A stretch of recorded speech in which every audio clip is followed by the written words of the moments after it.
Well, today we're not going to call this the live release boat. We're going to call it the rescue boat because this morning, just about 300 yards from here, the first boat hit a stump.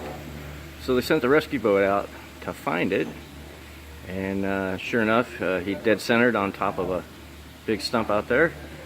But fisherman's safe, his wife's okay, and these are the fine gentlemen that went out and picked him up. So thought we'd give you a little shout out of that this morning. Want to pan in a little closer?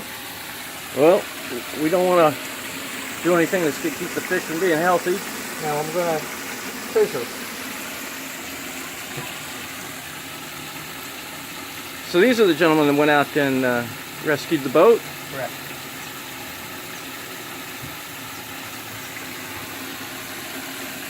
Generally, if the fish is hooked in the tongue, which he said it was, this part here, they do not live. This is something. So this fish just came in and he was hooked in the tongue, I'm told, a little while ago. So they're trying to nurse him back to health, and we'll see how it goes.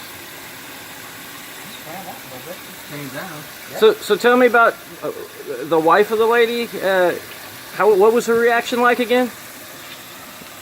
She was quiet. That's when you're really, have you ever seen you're simmering in a really bad situation and your wife's not saying anything? That's no, she said it all already. Usually that's good. Or wait till we hit the bank, baby. Well, I'm sure she appreciates y'all. Well, And the only thing she said is he asked her to turn the aerator on. I mean the bilge pump, and she said, "I don't know where the switch is." I bet you she knows now, just like changing a tire. Daddy should have taught her right. Yeah.